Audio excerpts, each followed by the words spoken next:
Sexta-feira. Sexta-feira da Paixão. Sexta-feira em que nós sabemos que há uma alusão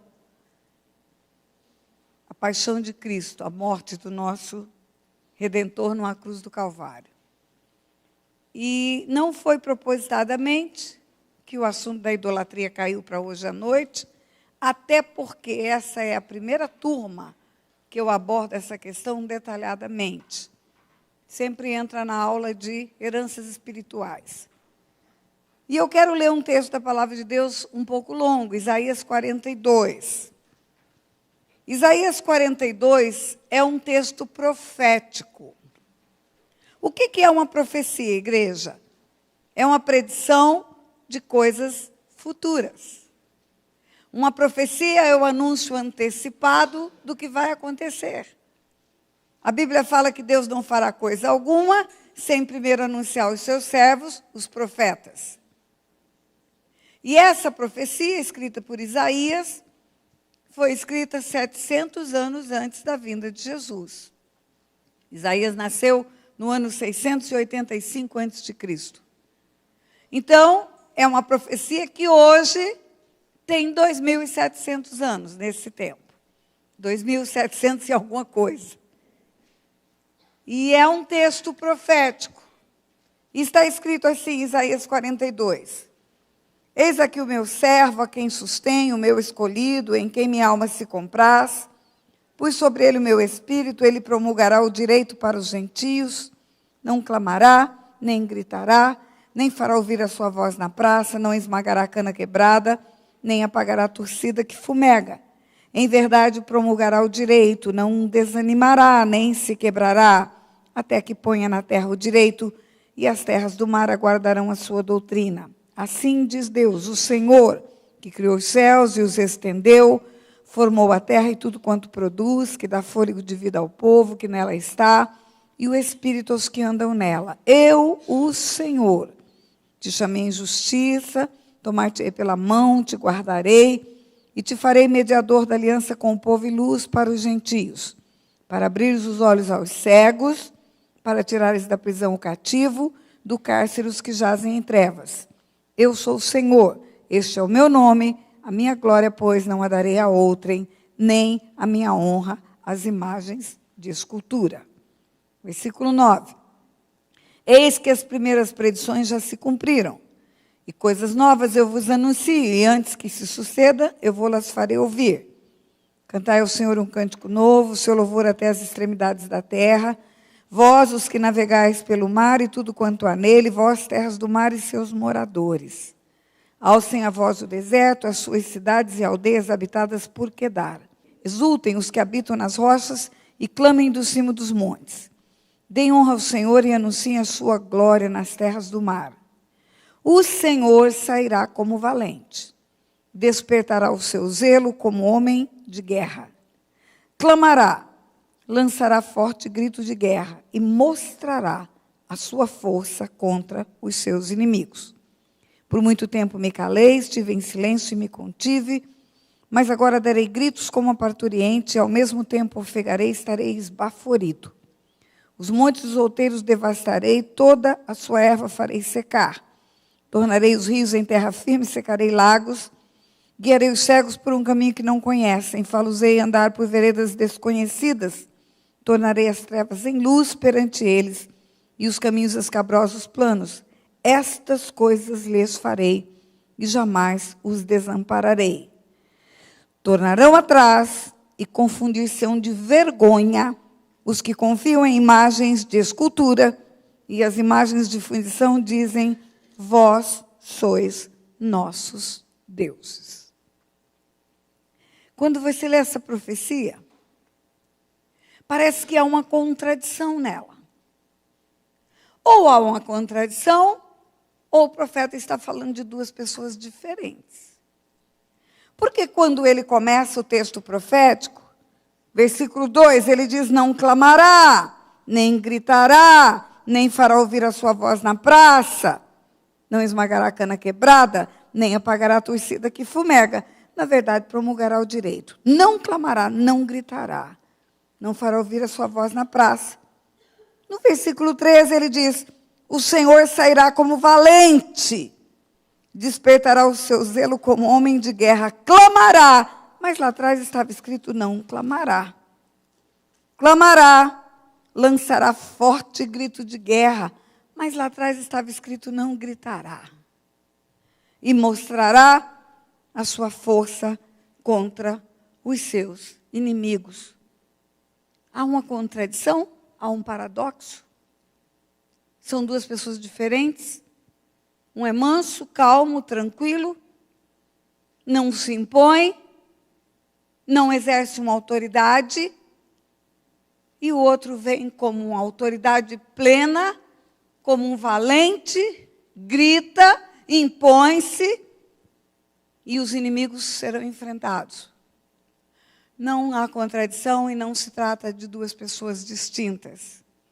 O profeta está falando numa única profecia dos dois tempos da vinda de Jesus. Ele está falando da primeira vinda e ele está falando da segunda vinda. Na primeira parte da profecia, ele fala daquele tempo que ele veio como uma ovelha muda diante dos seus tosqueadores.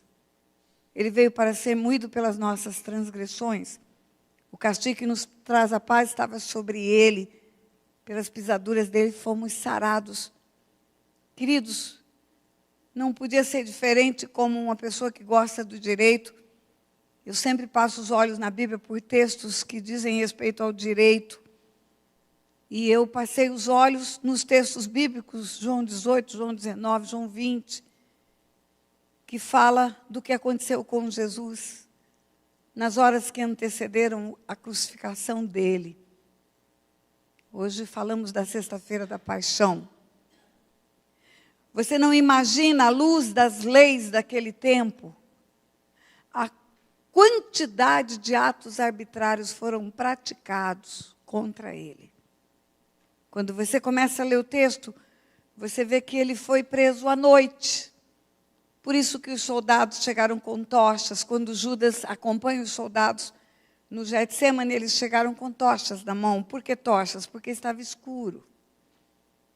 A prisão deu-se depois que escureceu. Pelas leis romanas, isso não podia acontecer.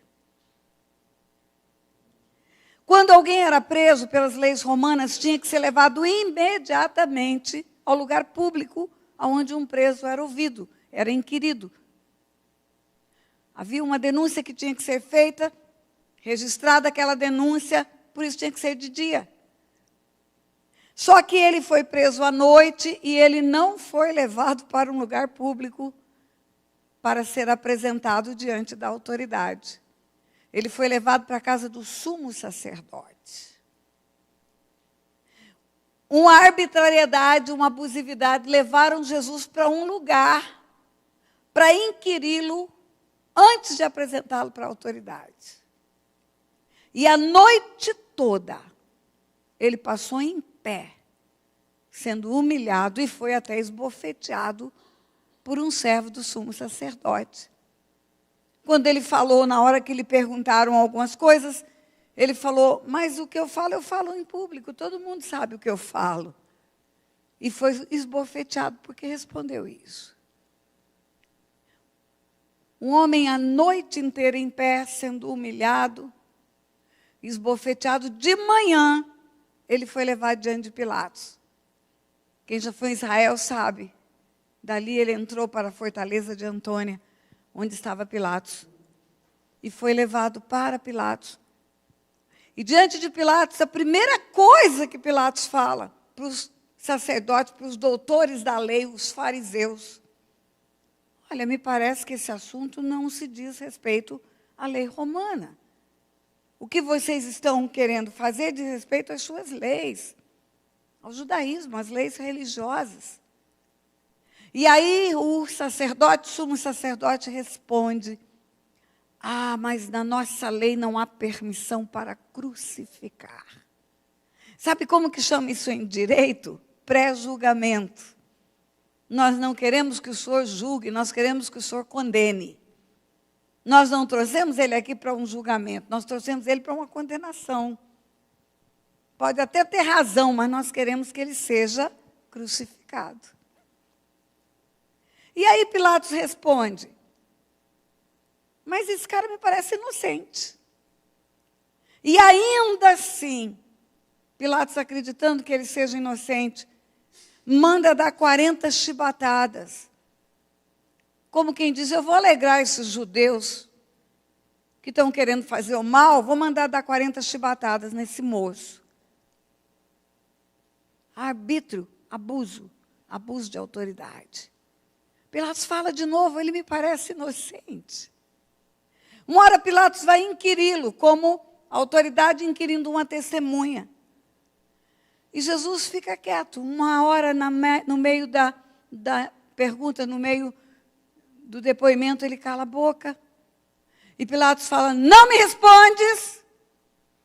Não sabes que eu tenho autoridade para te crucificar ou para te libertar?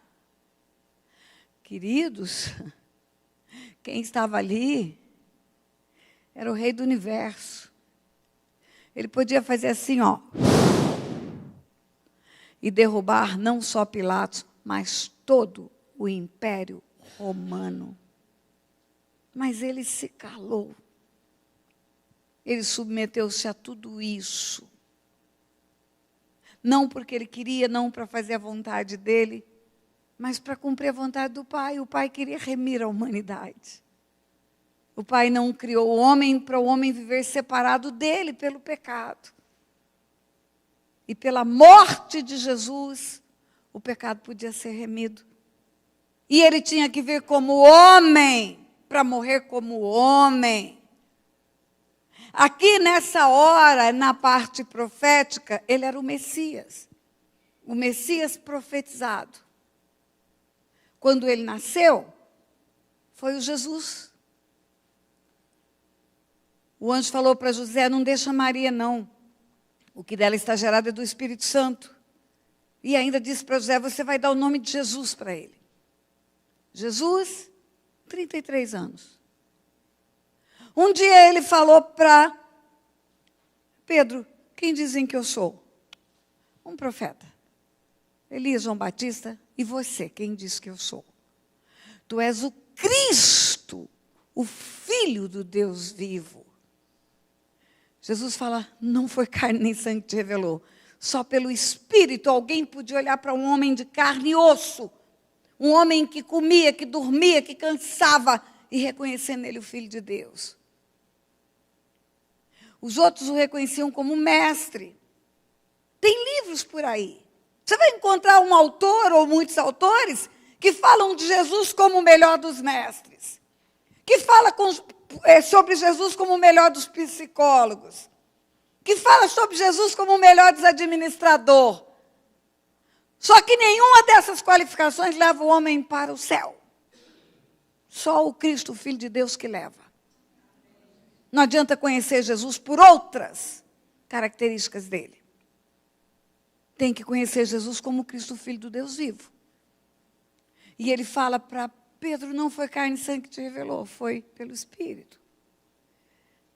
O Cristo foi um momento da vida dele. Um momento. Foi o momento da cruz, foi o momento da sexta-feira da paixão. O Cordeiro de Deus que tira o pecado do mundo, a figura de Mel Gibson, moído pelas nossas transgressões. O profético virou humano, que virou Cristo. Mas a palavra de Deus fala em Filipenses capítulo 2, a partir do versículo 5, que ele humilhou-se, tornou-se figura humana. E como homem, foi para a cruz. E ele foi exaltado sobremaneira por isso. O Pai lhe deu um nome que é sobre todo nome, diante do qual todo joelho se dobrará e toda língua confessará que Jesus Cristo é o Senhor. Eu não sei grego, não sei hebraico, não sei aramaico, não sei nada disso. Mas às vezes o Espírito me leva a entender que tem um mistério numa determinada palavra. E eu corro atrás. Sabe o que quer dizer o Senhor nesse texto? Jesus Cristo, o Senhor. A palavra é grega, Kyrios, K-Y-R-I-O-S. Kyrios não tem uma tradução na língua portuguesa com uma palavra só. Para traduzir Quírios, nós teríamos que juntar algumas palavras. Tipo assim, supremo comandante, máxima autoridade, soberano absoluto. Então, porque ele se humilhou, Deus o exaltou sob maneira e lhe deu o nome de Jesus Cristo, Quírios. O Senhor é o Quírios que salva. Aquele que invocar o nome do Quírios, do Senhor, será salvo. Aquele que crê com o coração, confessar com os lábios e crer com o coração que Ele é o Senhor, será salvo. Autoridade absoluta, o que comanda. Não adianta você me chamar de Senhor e não fazer o que eu falo. Tem que obedecer. Mas o que eu quero te dizer é que essa primeira parte da profecia, ele ainda não era o Quírios. Essa parte, ele seria o Messias e seria o Cristo. Ele é o Cristo aqui. Ele vai para o sacrifício como uma ovelha muda diante dos seus tosqueadores. Ele pode abrir a boca e derrubar o universo pelo abrir da sua boca. Mas ele submete-se em obediência ao Pai que amou a mim e a você. Para nos dar remissão, para mudar a nossa sorte, para transformar a nossa história. A segunda parte da profecia é a segunda vinda dele. Ele não virá manso como uma ovelha muda diante dos seus tosqueadores. Esse tempo acabou. Último minuto, último instante dessa graça e dessa misericórdia acaba na volta dele. Ele virá para governar, para reinar na terra. E ele virá como Senhor dos senhores. E eu tenho notícia para te dar. Quando a Bíblia fala que ele é rei de reis, Senhor de senhores, nós imaginamos que ele é rei da rainha da Inglaterra, rei da rainha da Escócia. Não. Ele é rei de um povo que vai reinar com ele na terra. Sabe por que eu sei? Porque está escrito, digno é o cordeiro de abrir o livro, tirar o selo, porque foi morto, e com o seu sangue comprou povos de todas as raças, tribos e nações, e os constituiu reis e sacerdotes, e reinarão sobre a terra. Quem é rei e sacerdote? O povo que ele comprou. O povo que ele comprou com o seu sangue. Por isso que Pedro fala, vós sois raça eleita, nação santa, sacerdócio real. Povo escolhido para proclamar as virtudes daquele que vos tirou das trevas para a luz. Quando ele voltar na segunda vinda, aí ele gritará assim. Aí ele virá como um valente e ele virá para governo. Tem alguns textos proféticos que diz que ele vai pisar o lagar. Na sua boca uma espada afiada. Na sua coxa está escrito Rei dos Reis, Senhor dos Senhores. Ele não é aquela figura esquálita da cruz. Aquele que está à destra de Deus, que João viu no Apocalipse. Tem olhos como chama de fogo, pés como de bronze polido, voz como de muitas águas. Agora, essa profecia tem um terceiro tempo. Versículo 9 está escrito assim. Eis que as primeiras predições já se cumpriram. E coisas novas eu vos anuncio. E antes que se suceda, eu vou-las farei ouvir. Isaías está dizendo assim, olha, a primeira parte já aconteceu. E antes que aconteça a segunda, eu vou anunciar para vocês. Mas não tinha acontecido nem a primeira ainda. Porque a profecia foi escrita há 700 anos antes da vinda de Cristo. Mas Deus deu para Isaías 3 tempos da história. Isaías escreve o primeiro tempo, onde ele vem como uma ovelha muda diante dos seus tosqueadores, escreve o segundo tempo, que ele vem como um valente, e escreve o tempo do meio para a igreja. É para a igreja o versículo 9. Eis que as primeiras predições já se cumpriram. Alô, igreja, ele já foi crucificado. Alô, igreja, ele já foi moído pelas nossas transgressões. Alô, igreja, já se cumpriu a palavra profética do sacrifício do Messias. Antes que se suceda as novas, eu vou contar para vocês que vai suceder. É como se Isaías estivesse falando, olha, ele vem a primeira vez, vai ter o tempo da espera, do hora vem Senhor Jesus, e depois vai ter o tempo da volta dele. Agora, o que eu quero chamar a atenção para você nessa profecia, é que tanto quanto na segunda vez, na primeira, quando termina o anúncio da primeira vinda, Deus fala contra a idolatria. Sabe como termina a primeira parte? Eu sou o Senhor, este é o meu nome. A minha glória, pois, não a darei a outrem, nem a minha honra às imagens de escultura. Sabe como que termina a segunda parte? Tornar-se-ão atrás e confundir-se-ão de vergonha os que confiam em imagens de escultura e as imagens de fundição dizem, vós sois nossos deuses. Você acha que num texto profético, em que Deus está anunciando a vinda do seu Filho ao mundo, está anunciando a primeira vinda, onde ele seria sacrificado em benefício da humanidade, está anunciando a segunda vinda, onde ele viria para reinar. Por que Deus ia enfiar esse negócio de idolatria aí? Diga porque esse negócio é sério. Diga comigo. Ah, isso é muito sério, igreja. Vários textos que foram lidos para você hoje, de Jeremias, que abriu os olhos de Daniel, referiam-se à idolatria. O homem tem um coração de adorador, ele tem a natureza de adorador. Deus nos fez com um buraco no peito que só preenche com adoração. E o homem, mesmo sendo espiritual, ele é um espírito, ele está dentro de um corpo, ele às vezes procura adorar o que vê, ao invés de adorar o que não vê. Mas a Bíblia fala, Deus é espírito, importa que o adoremos em espírito e em verdade. O espírito não é palpável, não é visível, não tem forma, não tem cor. Mas sabe o que acontece? Satanás sabe a gravidade desse negócio de idolatria. Toda a habilidade do inferno é voltada para levar o homem a adorar aquilo que vai separá-lo e afastá-lo de Deus.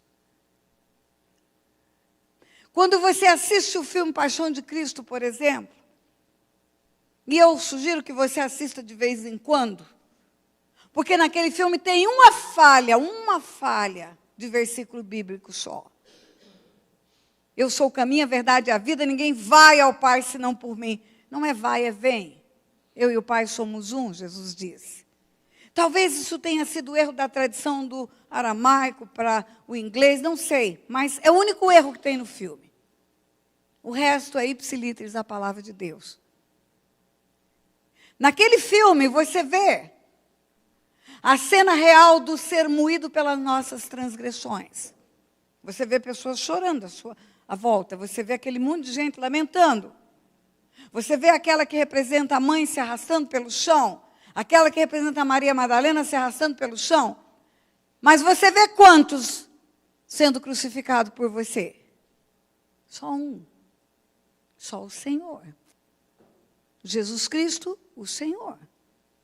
Só Ele tem que ser o foco da nossa adoração. Desde o começo da Bíblia, o Senhor advertia o povo a respeito da idolatria. No livro de Deuteronômio, por exemplo, você vai encontrar um texto, Deuteronômio 7. A recomendação com aquele povo que ia entrar numa terra de um povo que era idólatra. Vai ganhar a terra prometida. Cuidado, esse povo é idólatra. Não faz igual a eles. Versículo 25 de Deuteronômio 7. As imagens de escultura de seus deuses queimarás. A prata e o ouro que estão sobre elas não cobiçarás, nem os tomarás para ti, para que não te enlaces neles, pois são abominação ao Senhor teu Deus. Diga, idolatria é abominação a Deus. Não meterás, pois, coisa abominável em tua casa, para que não sejas amaldiçoado, semelhante a ela.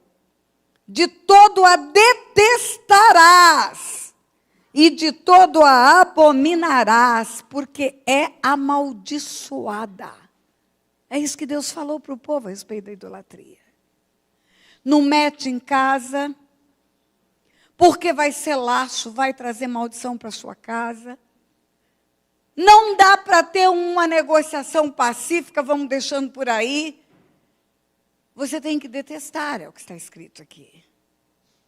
Porque é abominação ao Senhor. Isaías 30, 22, por exemplo. Porque às vezes falamos, mas o ouro, pastora, tem um ourozinho.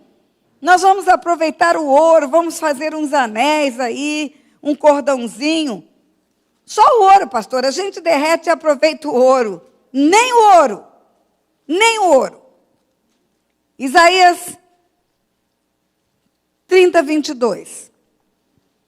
E terás por contaminados a prata que recobre as imagens esculpidas, e o ouro que reveste as imagens de fundição.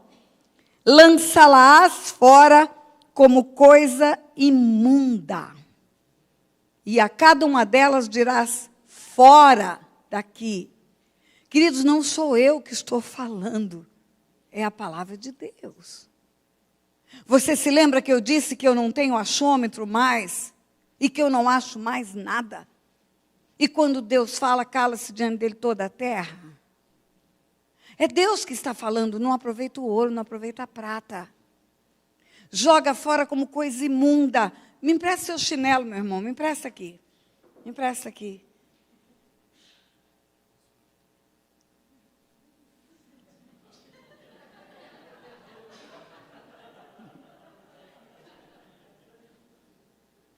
Deus fala, não aproveita nem o ouro, nem a prata. Joga fora como coisa imunda e diz, fora daqui. É isso que está escrito. Por que isso? Por que a idolatria é tanta abominação diante de Deus? Você sabe qual é o significado de coisa imunda? É trapo sujo, de menstruação. É o trapinho que as mulheres usavam porque não havia absorvente higiênico nem OB. E os paninhos de menstruação eram jogados fora como coisa imunda por causa do sangue que tinha neles.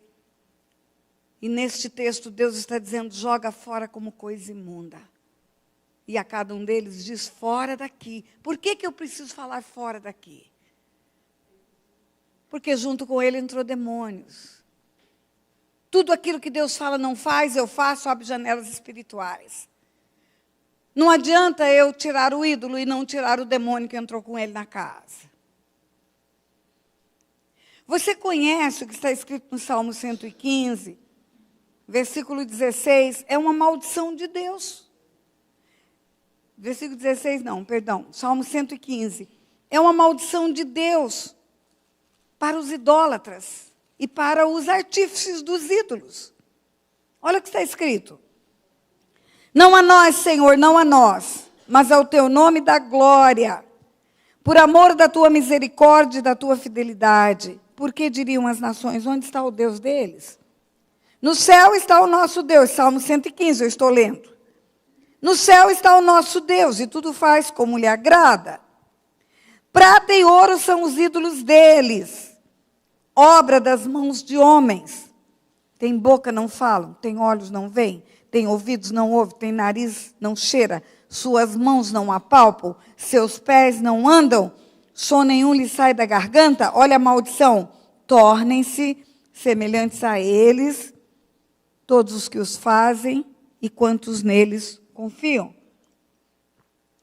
Torna-se semelhante ao ídolo quem faz, o artífice.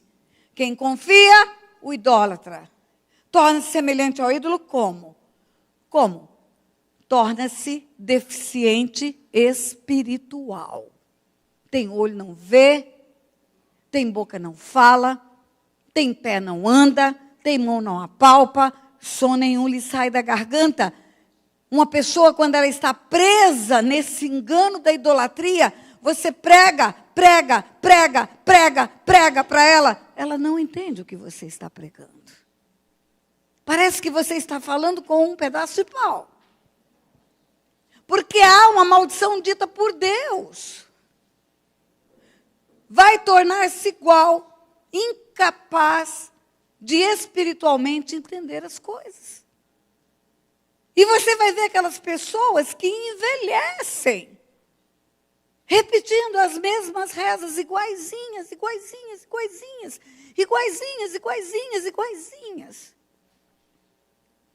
E a cegueira espiritual que vai se formando, fazem ela não ter a percepção de que eu posso fazer com as minhas mãos uma capinha de óculos, eu posso fazer com as minhas mãos uma blusa, e eu posso fazer com as minhas mãos uma imagem. E quem é o criador da capinha? Eu. E quem é o criador da blusa? Eu. E quem é o criador do Deus? Eu. O papel de criador é transferido para o homem na idolatria. Eu faço o Deus que eu adoro. Ou alguém fez o Deus que eu adoro. Um homem de carne e osso fez o Deus que eu adoro. Eu conheci uma pessoa que estava na idolatria há muitos anos. Era um padre. E um dia ele recebeu a instrução que ele tinha que limpar todos os ídolos, tirar a poeira, limpar todos eles, passar um pano úmido, que ia aparecer um pintor, alguém especializado em restauração das cores, das imagens. E esse pintor ia dar um acabamento novo nas imagens velhas que estavam na paróquia. Já tinha visto anteriormente as cores das tintas, já tinha comprado e agora marcou o dia para passar lá e fazer a pintura, o acabamento ou a restauração. E o padre, a única coisa que ele tinha que fazer era lavar as imagens todas, porque a tinta não cola na poeira. Então, tirar a poeira. Aquelas que pudessem ser limpas com um paninho molhado, seriam as que tivessem que ser lavadas. O próprio pintor aconselhou, arruma um tanque grande, põe uma água dessa maneira, com um sabão especial dessa maneira, dá só um mergulho. Enxuga, coloca no sol. E aí o padre falou, nós vamos fazer isso tudo de uma vez para ficar mais fácil. E lá o coroinha foi ajudar. E arruma aquele tanque como uma caixa d'água, e aí pega uma, pega outra, vamos botar tudo e a gente já tira tudo. Ele falou para mim, pastora, quando eu olhei para aquele negócio, aquela água, aquele tanque, aquele mundo de imagem enfiada ali, precisando que eu tirasse o pó delas, precisando que eu limpasse, precisando que eu enxugasse, esperando alguém que viesse para passar tinta nelas, para elas terem cara boa outra vez. Eu falei, eu estou louco. Eu estou completamente louco. Porque eu estou fazendo algo que não pode fazer nada por mim. E eu estou acreditando nisso. Que pedaço de barro, pedaço de madeira, pode me ajudar em alguma coisa? E você sabe que no livro de sabedoria, que não tem na Bíblia que usamos, mas tem na Bíblia que é usada pela idolatria, tem um capítulo 13, capítulo 14, que fala da loucura da idolatria. Sabe o que diz lá? Que você derruba uma árvore, tira um pedaço, usa madeira para fazer um telhado. Tira outro pedaço, faz uma cadeira. Tira outro pedaço, bota no fogão para fazer lenha. E de um pedaço que é retorcido, que não serve para nada, você faz uma imagem. E aí você coloca essa imagem no nicho, na parede. E aí ela fica lá colada, pintada e arrumada. E aí você que vai viajar, vai lá e pede para ela te guardar. Ela não sai do lugar, mas você pede para ela te guardar na viagem. E aí você pede para ela cuidar dos seus negócios, ela não pode sair daquele lugar. Ela só sai dali se você tirar. E vai mostrando pelos textos A loucura da idolatria. A idolatria cega o homem. Um dia, pescadores estavam jogando a rede no Rio Paraíba, do Sul. Passa em Resende, onde eu moro. E os pescadores não estavam pescando nada. E aí, eles jogam a rede e pescam uma cabeça. E daqui a pouco joga a rede e pesca um corpo, que encaixava naquela cabeça, uma imagem quebrada. E daí a pouco joga a rede e pesca peixe. Queridos, eu já mergulhei. Os cardumes, eles vêm e vão. Uma hora estão aqui, outra hora estão lá, outra hora estão lá. Você mergulha em Fernando Noronha, onde você vê com clareza os cardumes, cada hora eles estão no lugar, pode não estar aqui agora, e daqui meia hora estar aqui. Mas aqueles homens atribuíram a resposta da pescaria para aquela imagem que eles pegaram. Eles não pararam para pensar, ela não conseguiu sair daí sozinha. Ela não conseguiu colar a própria cabeça. Como ela pode me ajudar? E começa a adorar um pedaço de barro. Ou então, sabe o que acontece? Pastora Tânia vem aqui, ministra conceitos espirituais profundos, ora por algumas coisas, pessoas são curadas, aí pastora Tânia vira as costas, e alguém fala, foi a pastora Tânia que curou. Não foi, não. Foi Deus pela instrumentalidade de pessoas. Eu falei aqui no primeiro dia, deixei isso claro, Deus trabalha pela instrumentalidade de pessoas. Você vai ver que pela instrumentalidade de Paulo, Deus fazia isso, isso, isso. Pela instrumentalidade de Pedro, Deus fazia isso, isso. Deus pode usar até mula, se Ele quiser. Está usando aqui, ó. Pode usar até mula. Mas aí eu viro as costas. E alguém fala, mas olha, era a coisa mais bonitinha, pastora Tânia. Faz uma imagenzinha com a calça de onça. O cabelinho crespo.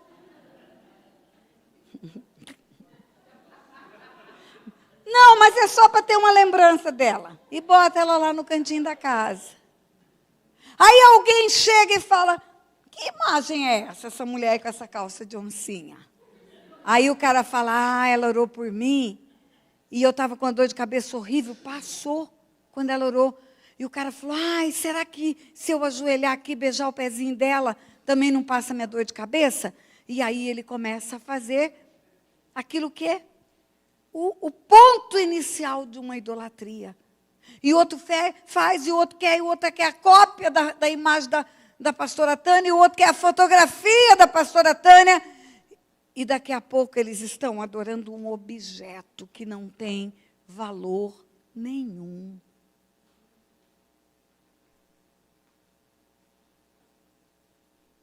Sabe qual a desculpa que a pessoa que está presa na idolatria dá? Ela não sabe a verdade porque ela está cega espiritualmente.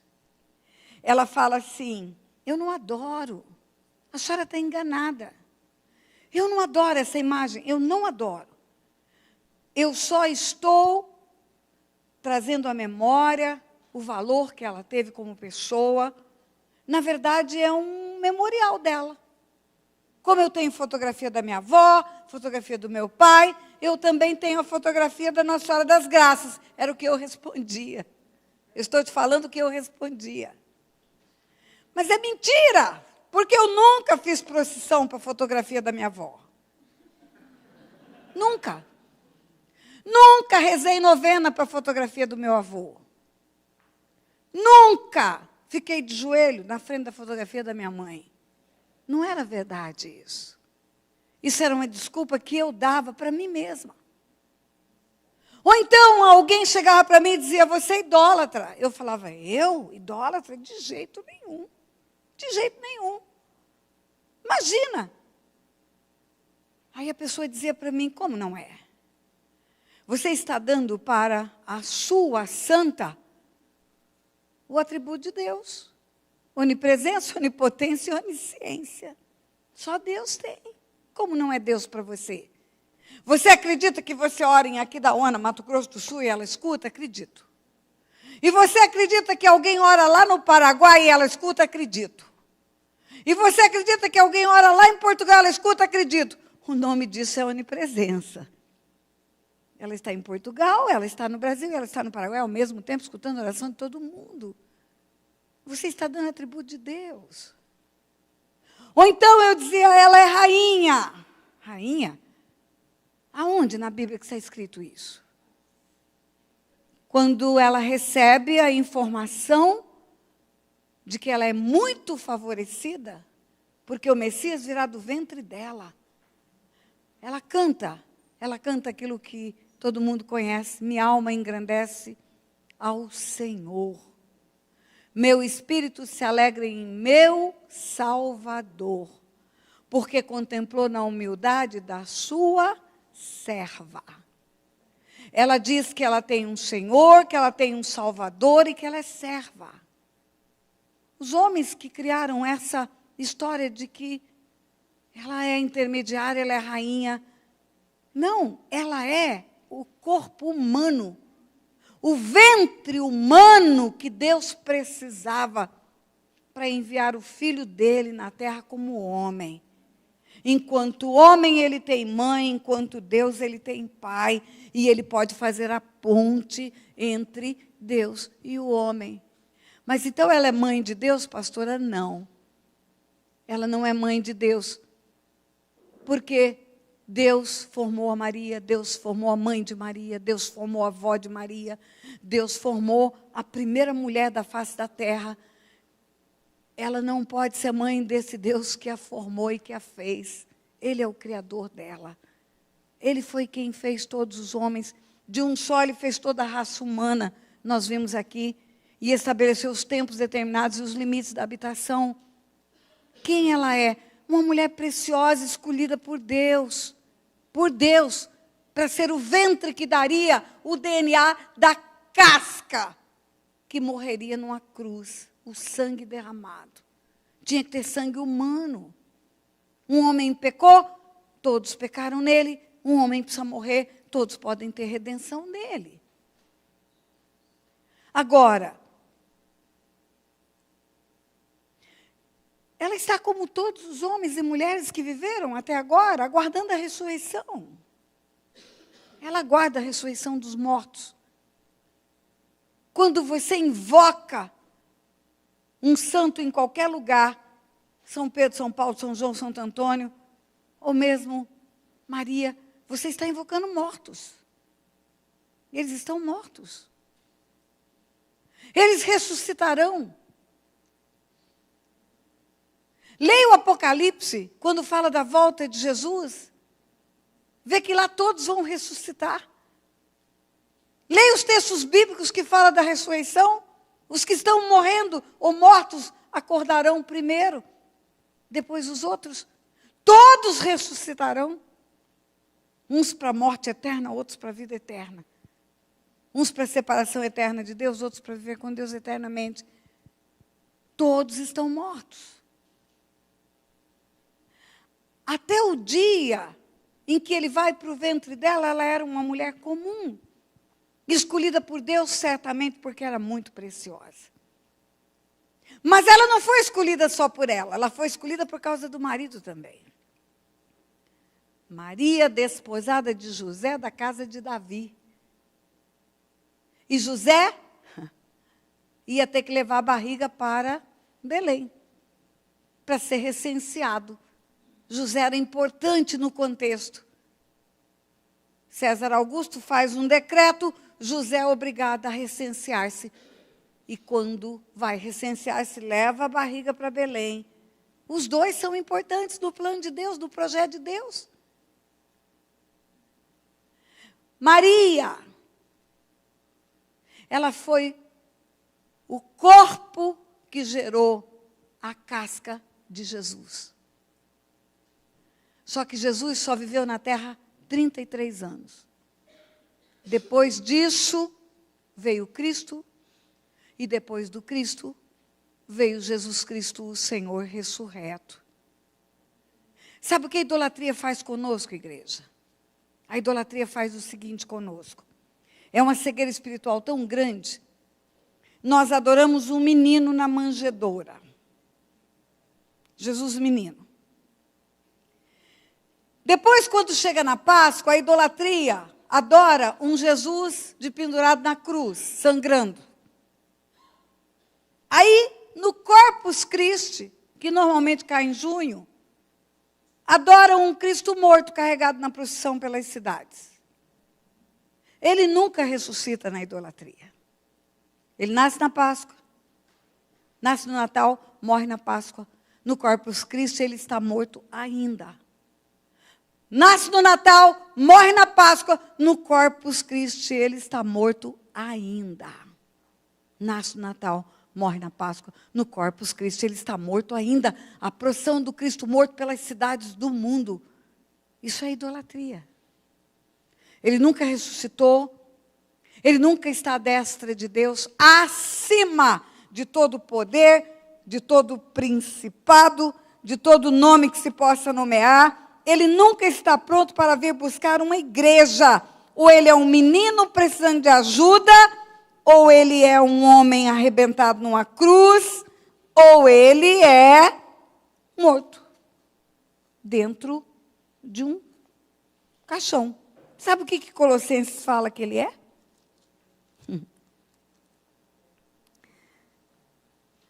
Eu vou ler para você. Colossenses 1, a partir do versículo 13. Ele nos libertou do império das trevas e nos transportou para o reino do Filho do seu amor, no qual temos a redenção, a remissão dos pecados. Este é a imagem do Deus invisível. É o primogênito de toda a criação, pois nele foram criadas todas as coisas, nos céus e sobre a terra, as visíveis e as invisíveis, sejam tronos, sejam soberanias, sejam principados, sejam potestades, tudo foi criado por meio dele e para ele. Se tudo foi criado por meio dele e para ele, como que alguém pode ser mãe dele? Ele é antes de todas as coisas. Diga, ele é antes. Diga, ele é o alfa e o ômega. Diga, ele é o princípio e o fim. Antes da criação do mundo, ele já existia, igreja. Ele é antes de todas as coisas, nele tudo subsiste. Ele é o cabeça do corpo, da igreja. Ele é o princípio, ele é o primogênito de entre os mortos, para em todas as coisas ter a primazia. Porque aprouve a Deus que nele residisse toda a plenitude, e que, havendo feito a paz pelo seu sangue da sua cruz, por meio dele, reconciliasse consigo mesmo todas as coisas, quer sobre a terra, quer nos céus. Ele é tudo isso. Ninguém pode ser mãe de alguém que é o primeiro de tudo. Quando nós entendemos o princípio de que é preciso ter um corpo para pisar na terra, um espírito sem um corpo é ilegal na terra. Ele precisou ganhar um corpo para pisar na terra. E esse corpo tinha que ser corpo comum, de carne e osso, para poder ir para uma cruz e ser moído pelas nossas transgressões. Depois que ele foi ao inferno, ressuscitou, ele ganhou outro corpo. Não é mais de carne e osso, é um corpo espiritual. É um mistério, atravessa a parede, mas come. Ele nunca mais perdeu a forma humana. O Pai queria que o homem fosse semelhante a ele, fez o homem à sua imagem e semelhança, o homem pecou, perdeu a semelhança de Deus, mas Deus olhou para o homem e falou, eu não desisti de ser semelhante a você. Eu vou mandar o meu filho semelhante a você. Ele vai nascer em carne. E mesmo depois que essa carne for crucificada, ele vai ganhar um corpo semelhante a você. O que está à destra de Deus hoje é semelhante ao homem. Por isso que Daniel fala e viu um como filho do homem. Por isso que João na ilha de Patmos fala e viu um como filho do homem. Por isso que ele fala dele mesmo. E verão o Filho do Homem ver nas nuvens com poder e grande glória. O que está à destra de Deus é figura humana, mas é um corpo espiritual. Não tem mais carne ali. A carne tinha sentido até a cruz. Ali acabou. A idolatria é um mal tão grande na humanidade, porque tira Deus do primeiro lugar. Tira Pai, tira Filho, tira Espírito Santo e coloca homens de carne e osso. Quando eu conheci Jesus, igreja, meu coração era idólatra. Eu tinha raiva, era uma contradição, eu tinha raiva da idolatria, porque eu fui aluna de uma freira que me maltratou muito, mas eu tinha paixão pelas imagens, tão lindas, tão bonitas, eu beijava, ajoelhava, beijava o pezinho delas. Quando eu comecei a ler a Bíblia, eu vi o seguinte, eu adorava a imagem de João, São João. Um dia eu abri a Bíblia e vi o texto que João fala, filhinhos, fugi da idolatria. Eu adorava a imagem de São Pedro.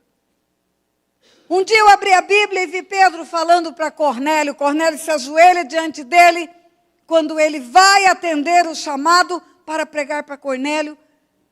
E Pedro fala para Cornélio, levanta, eu também sou homem. Não se prostre diante de mim, não. Eu adorava a imagem de Paulo. Um dia eu vi, escrito na carta aos Coríntios, Paulo dizendo que atrás das imagens tem demônios. Que não há nenhuma identificação entre o templo do Espírito Santo, que somos nós, e o altar da idolatria. E Deus começou a mostrar para mim os efeitos da idolatria na vida das pessoas. Você quer ver o que a Bíblia fala? Romanos, carta aos Romanos. Romanos 1, a idolatria e a depravação dos homens. Versículo 18. A ira de Deus. Diga ira. Pois é, a ira de Deus se revela do céu contra toda impiedade e perversão dos homens, que detêm a verdade pela injustiça.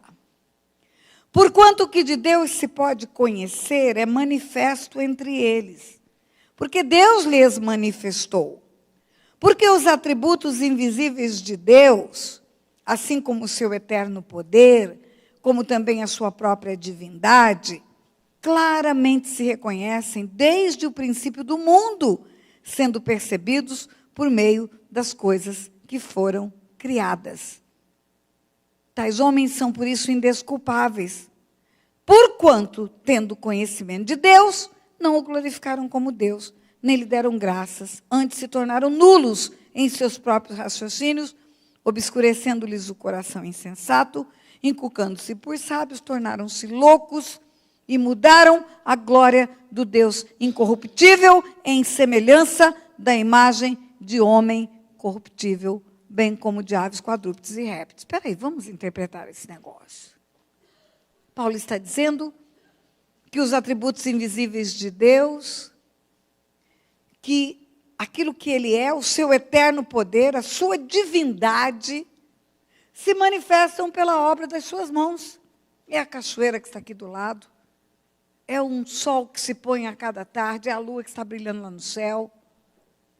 Os atributos invisíveis de Deus se manifestam pela sua criação, está escrito aqui. O homem não pode dizer que não conhece Deus e que não existe Deus, mesmo não tendo intimidade com a Bíblia, mesmo nunca tendo ouvido pregação nenhuma. O que ele vê da criação torna ele indesculpável por não dar glórias a Deus. É o que está escrito aqui. E conclui, torna-se louco, porque além de não glorificar a Deus, eles tornam-se loucos porque mudam a glória do Deus incorruptível em semelhança de imagem de homem incorruptível, bem como de aves, quadrúpedes e répteis. Você vendo a natureza, vendo a obra das mãos de Deus, como você pode deixar de adorar a Deus e vai adorar o negócio que você fez? Você é louco, é isso que Paulo está dizendo. Você é louco. Eu estive em Israel no mês de novembro. Já tinha ido anos atrás. Lá no Getsemane tem oliveiras que estavam lá no tempo de Jesus já. Tem oliveiras que têm 2.500 anos no Getsemane. Você vai lá naquele jardim, é uma árvore não tão grande, pequena, meio retorcida, mas ela está no mesmo lugar, no mesmo lugar. E aí você olha para aquela árvore plantadinha ali, ocupando um espaço de mais ou menos um raio de 1 metro, um diâmetro de 1 metro, e você pensa, essa árvore fazem 2.500 anos que ela tira comida desse lugar aqui, e ela vive. Ninguém bota comida para ela aqui. Quem que bota? Deus. Ela tem 2.500 anos tirando do solo os nutrientes que ela precisa. E você entra nessa mata que também tem árvores antigas, que estão vivendo e sobrevivendo, milagrosamente, de um Deus que cuida delas como um jardineiro. Ninguém bota comida para elas. E elas vivem. Paulo está dizendo isso quando você olha essas coisas. Você olha uma água que não para de jorrar. E jorra, e jorra, e jorra. Você olha o mar, ele vem até um pedaço, aquelas ondas bravias. Não passa daqui. Deus falou, é até aqui. Quando você viaja, que você voa alto, horas e horas e horas e horas em cima do mar. Meu Deus, quanta água! E o Senhor segurou essa água no lugar certo e deixou o lugar seco para o homem fazer a sua moradia. Quando você vê o verde das plantas, um fenômeno chamado fotossíntese, luz do sol, o verde da planta vira oxigênio. O homem vive porque respira. E o oxigênio é produzido por Deus, fabricado por Deus, o tempo todo e a gente nem nota. Paulo está dizendo isso, é indesculpável o homem que não reconhece Deus. Agora, ele é louco quando ele transforma a glória de Deus, desse Deus grande, desse Deus tremendo, desse Deus criador, num objeto. E no versículo 24 ele diz, por isso, porque se tornou louco e mudou a glória de Deus, por isso Deus entregou tais homens à imundícia, pelas concupiscências de seu próprio coração, para desonrarem o seu corpo entre si, pois eles mudaram a verdade de Deus em mentira, adorando e servindo a criatura, em lugar do Criador, que é bendito eternamente, amém. Por causa disso, Deus os entregou às paixões infames, até as mulheres mudaram o modo natural de suas relações íntimas por outro, contrário à natureza. Semelhantemente, os homens também, deixando o contato natural de mulher, se inflamaram mutuamente em sua sensualidade, cometendo torpeza, homens com homens, e recebendo em si mesmos a merecida punição. Sabe o que está escrito aqui, igreja? A promiscuidade sexual que assola a nossa nação hoje, ela é uma herança da idolatria. Porque trocaram a imagem do Deus invisível em coisas corruptíveis. Deus entrega as paixões infames. O Brasil tem um capítulo à parte na história da idolatria. E se você não sabe, eu vou te contar agora. Você já ouviu falar na invasão holandesa? Aconteceu no Nordeste. Os holandeses eram judeus. Eles não se rendiam à idolatria. Mesmo não conhecendo o Messias, mas era só Yahvé, o único Deus. E quando eles chegaram aqui no Brasil, eles sofreram uma repressão horrível da idolatria que tinha no Brasil. A expulsão dos holandeses do Brasil não foi política, como tem nos livros de história. Foi religiosa. A primeira sinagoga da América Latina foi fundada em Recife, na cidade de Recife. Até hoje tem a Rua dos Judeus lá. Quando os judeus foram expulsos do Brasil por causa da idolatria, porque não se renderam à idolatria, os navios que saíram com eles daqui sofreram vários tipos de dificuldade. Alguns navios naufragaram, outros foram atacados por piratas caribenhos. E um navio, com 23 pessoas, entre crianças, homens e mulheres, chegou num lugar nos Estados Unidos, que recebeu o nome de Newark ou Newark. Newark ou Newark é Nova Arca.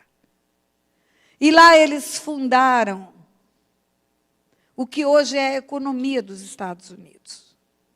Foram esses judeus que fundaram a Bolsa de Valores dos Estados Unidos, chamada Wall Street. Foram esses judeus que fundaram a economia de Manhattan.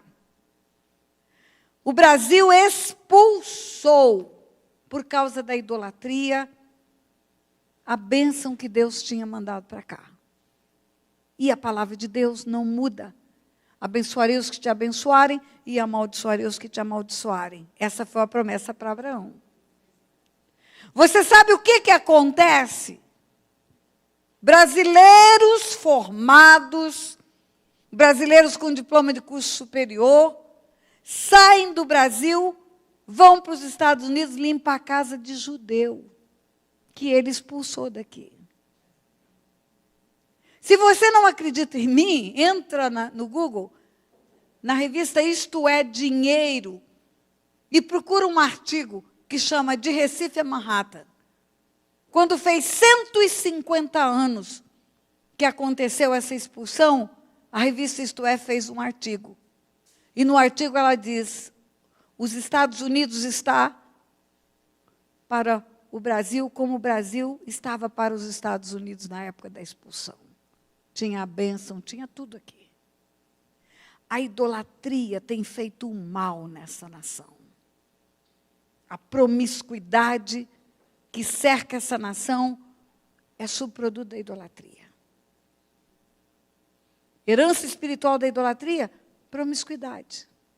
Porque troca a verdade de Deus pela mentira. Você não está acreditando em mim, talvez? Mas eu quero te mostrar o que está escrito em Oséias. Oséias, um profeta.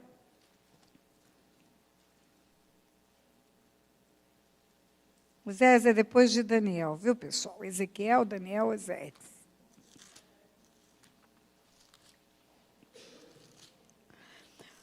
Oséias, você vai ver Deus falando assim: o meu povo consulta o seu pedaço de madeira.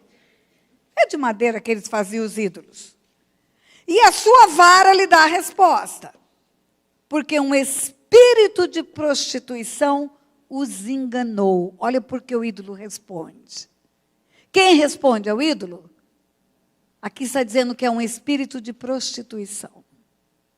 O meu povo consulta o pedaço de madeira e a sua vara lhe dá a resposta. O meu pedido foi atendido, pastora, foi, eu sei. Satanás sabe trabalhar. Porque um espírito de prostituição os enganou.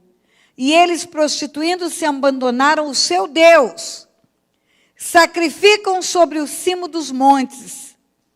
Você pode ver que todos os altares de idolatria são em lugares altos. Sacrificam sobre o cimo dos montes, queimam incenso sobre os outeiros, debaixo do carvalho, dos choupos e dos terebentos, porque é boa sua sombra. Por isso, porque vocês fazem isso, as vossas filhas se prostituem e as vossas noras adulteram. Você está vendo o que está escrito? Por isso, por causa disso, as vossas filhas se prostituem e as vossas noras adulteram. No capítulo seguinte, ele diz assim,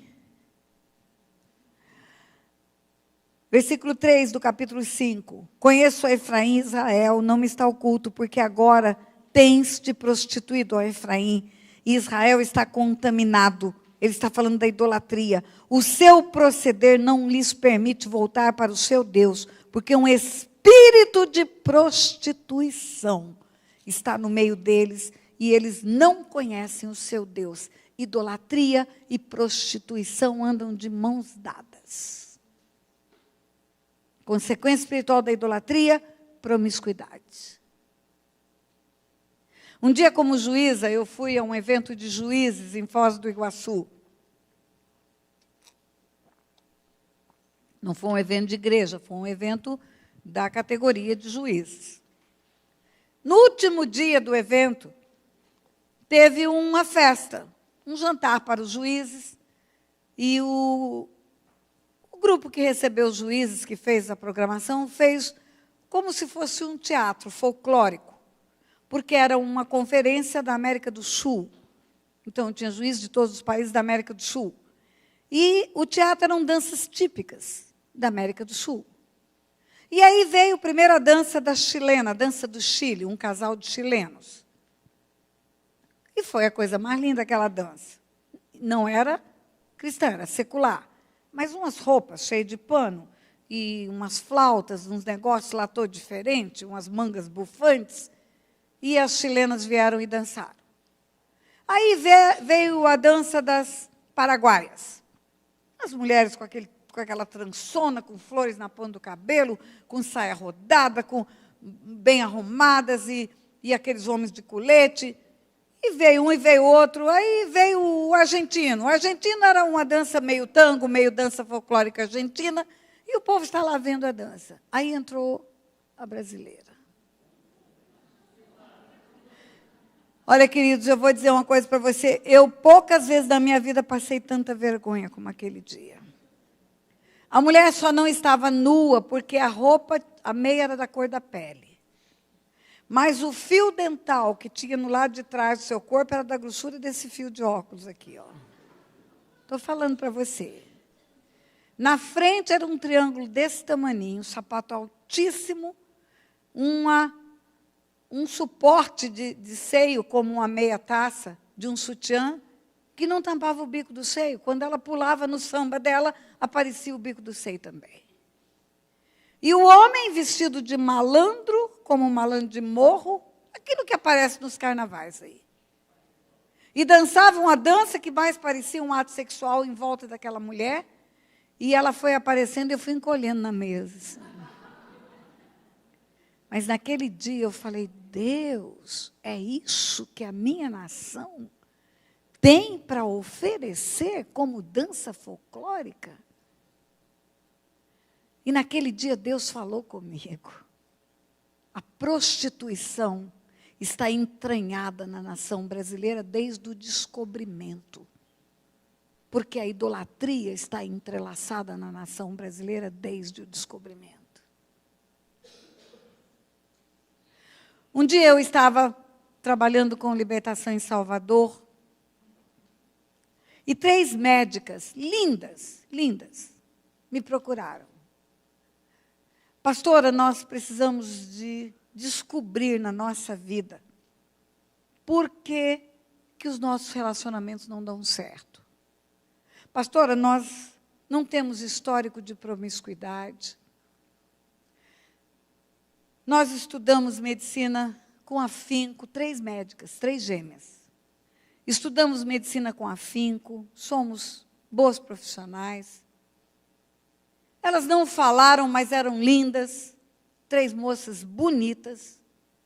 Pastora, relacionamento nenhum dá certo com a gente. Namora, 1 mês, 2 meses, no máximo 4 meses, o cara desiste. E eu olhei para aquilo e eu falei, peraí, todo dia chega a história de moça que tem todos os pré-requisitos para casar, ou rapazes que têm todos os pré-requisitos para casar, estão sozinhos.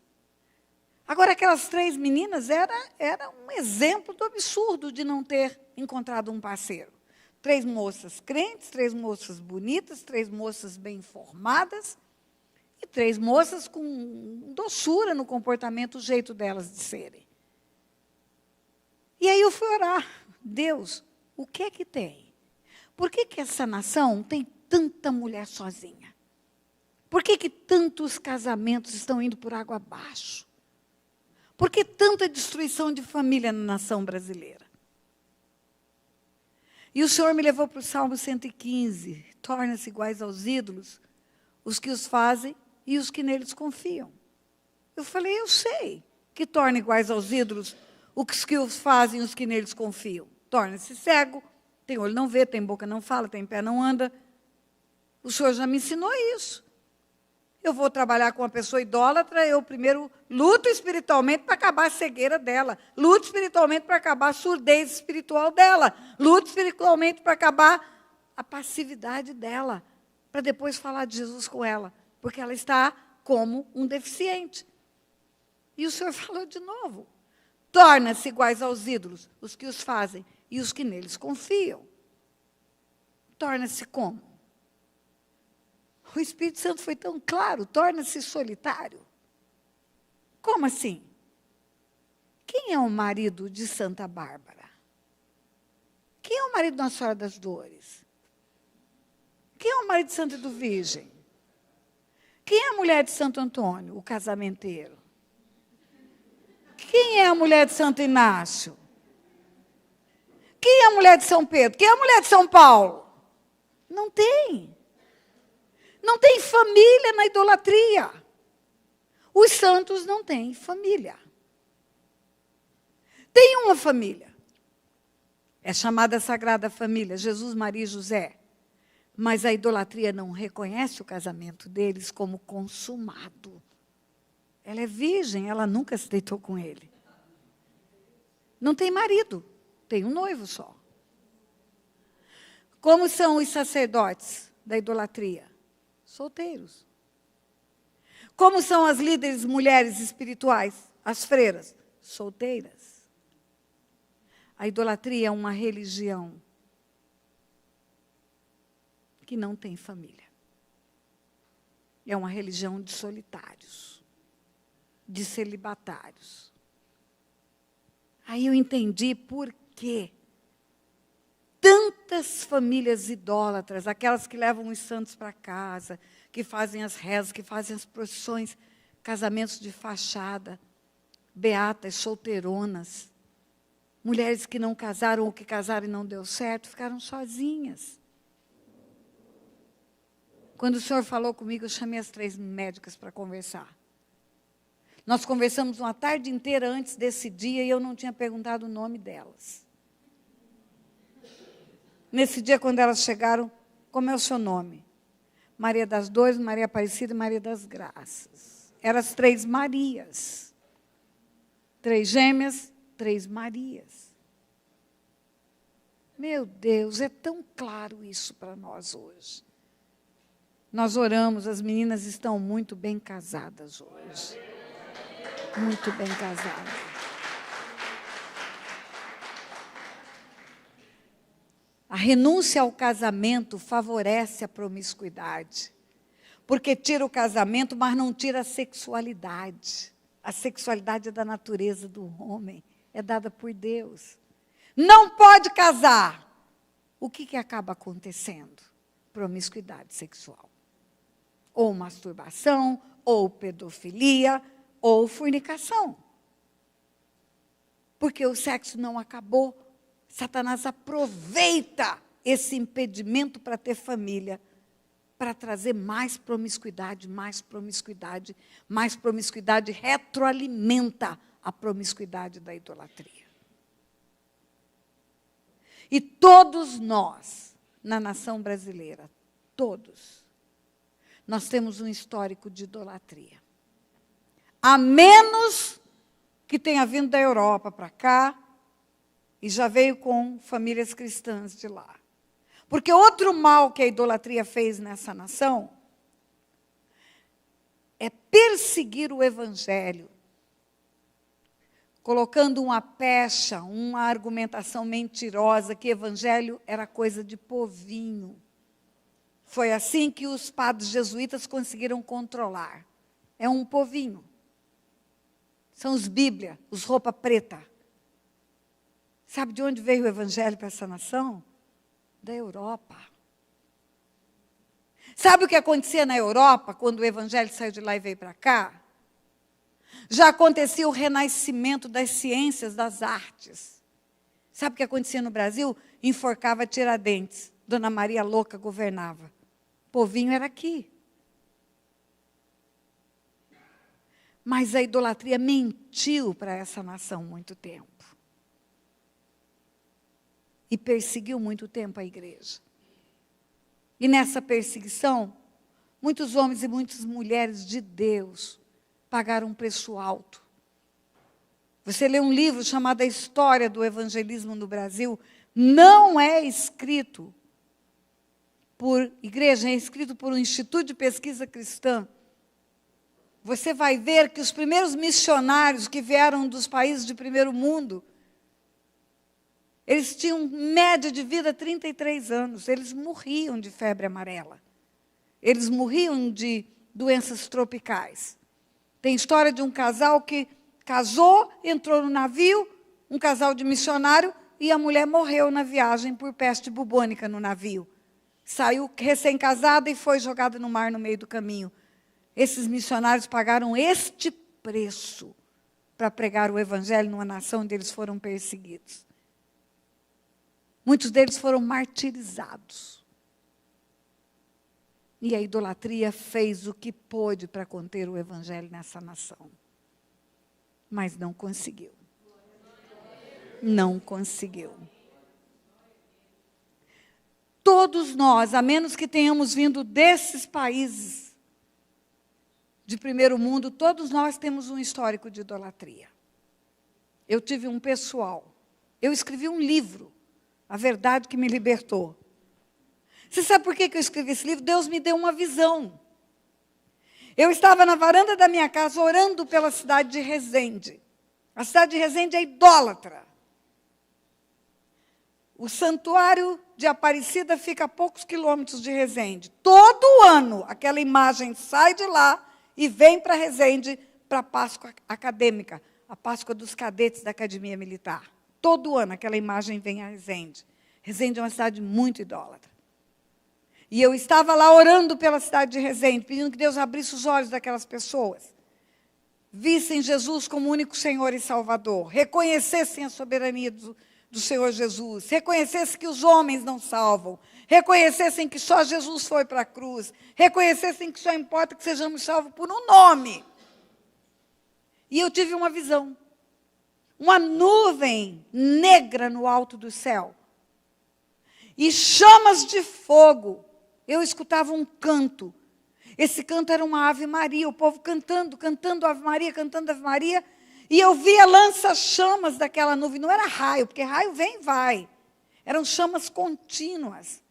Lança-chama naquele povo que cantava Ave Maria. E eu escutava gritos de morte. E algumas pessoas continuavam cantando. Umas morrendo e gritando, e outras cantando. E Deus falou para mim, eles estão morrendo e não abrem os olhos. Não veem a verdade. E eu fiquei com muita misericórdia de escrever esse livro. Não ofende ninguém, fala do que eu vivi e como eu respondia quando me diziam que eu era idólatra e eu negava que era idólatra. Mas eu escrevi também esse livro porque da minha família, que todos se converteram, o último foi o meu pai. O meu pai estava preso na idolatria. Minha mãe no candomblé se converteu. Meu irmão na Nova Era se converteu. Minha cunhada no candomblé se converteu. Meu pai na idolatria, não. E eu pregava. Comprei a Bíblia dele, igualzinha dele para pregar para ele. E pregava para ele e para a esposa dele com câncer na fase terminal. E pregava e nada. Eu ia para Belo Horizonte, nós tínhamos um vínculo com a Igreja Batista da Floresta, e pregava na Igreja Batista da Floresta, pregava para meu pai, voltava para Resende, trabalhando como juiz ainda, pregava e voltava. Uma caminhonete que quase afundou a estrada para Belo Horizonte de Resende. Aí um dia eu arrumei uma empregada cristã para ficar na casa, para orarmos juntas, em concordância pelo meu pai. E aí, depois que ela foi para lá, uma terceira viagem minha, ela me chamou, ela falou, olha, doutora, eu vou ter que contar a verdade para a senhora. A senhora está fazendo todo esse esforço para ganhar o seu pai para Jesus? A senhora vem, a senhora ora, a senhora prega, e a senhora faz a guerra aqui no meio dessa sala, mas quando a senhora vira as costas, ele chama o padre e benze todos os lugares onde a senhora andou. O padre vem com água benta e joga onde a senhora passou. Eu fiquei tão chateada, tão frustrada, a palavra é essa. Nada do que eu estava fazendo eu tinha feito. Cheguei no quarto, o Otto estava dormindo já, quando ela conversou comigo. Eu falei, Otto, acordei o Otto, falei, Otto, eu desisto. Eu já preguei tudo que eu tinha que pregar para meu pai. Eu bato o pó da minha sandália, lavo minhas mãos e desisto. Eu não venho mais para BH. É muito sacrifício para nada. E fui dormir. E não demorou. Depois que eu dormi, eu acordei escutando passos dentro de casa. Era um apartamento de tábua corrida, faz um barulhinho a tábua corrida quando você pisa. Um barulhinho bem baixinho, mas faz. E os passos eram muitos, como se tivesse um grupo de umas 50 pessoas andando dentro da casa. E como a esposa dele estava em fase terminal, eu imaginei, piorou e a família toda veio. Acordei e tive essa primeira imaginação. Mas eu terminei de acordar e não escutei vozes. Eu falei, peraí, ninguém conversa, só anda? Tem alguma coisa errada. E eu fui para a sala e eu não vi ninguém, eu só ouvia passos. Aonde eu ia, eu escutava gente andando. E eu falei, Deus, o que é isso? Deus falou, eu abri os seus ouvidos espirituais. Você está ouvindo o que acontece no mundo espiritual nessa casa. Eu permiti que você ouvisse quantos demônios andam dentro desta casa. E que guerreira é você, que bate o pó da sua sandália, lava a mão e vai dormir no meio dos demônios. Levanta e guerreia. Amanhã eu vou te ensinar a guerrear. E eu guerreei. E eu marchei por aquela sala. E eu marchei, eu guerreei, eu orei, eu repreendi, eu falei, eu repreendi, eu falei, eu repreendi. Meu pai era tão idólatra, ele era tão idólatra, que na cozinha tinha uma imagem de São Benedito em cima do micro-ondas. Todo dia, quando fazia o café, a primeira xícara de café era para o São Benedito. Meu pai, eu já vi dar pinga para o santo, nunca vi dar café. Por que o senhor dá café para o santo? Ah, para não faltar comida na minha despensa. Meu pai é Deus que te dá comida, não é o santo. Mas ele cria naquele pedaço de barro que estava lá em pé, em cima do micro-ondas. E eu fui marchando por aquela casa naquela noite, fui marchando e fui guerreando. Quando chegou na cozinha, o último lugar que eu fui, eu peguei a imagem que estava em pé, deitei. Falei, é o último dia que você toma café na casa do meu pai. À medida que eu fui guerreando, foi reduzindo o som. Era como se fossem saindo os demônios. Aí eu não escutei mais nada, acabou o som. Você fica tão confusa que você pensa que é loucura sua. Você pensa, você não sabe se está acordado, se está dormindo. Aí eu voltei para o quarto, fui deitar, não consegui dormir, claro, excitadíssima. Não demorou muito, amanheceu o dia. Quando eu tomei banho, saí do quarto, meu pai estava arrumadinho, como o Oswaldo aqui, ó, sentado na sala, dos pés à cabeça, me esperando. E eu falei, pai, o que aconteceu? O senhor vai em algum lugar? Ele falou, filha, faz tanto tempo que você está vindo me convidando para ir para a igreja, eu nunca fui, hoje eu vou com você. Gente, eu quase morri de alegria, mas eu fiquei calada. A esposa dele estava muito ruim na véspera. E eu falei, e a Ordalícia? Ele falou, ela deu uma melhorada, ela quer ir também. Naquela manhã, eles entregaram a vida deles para Jesus.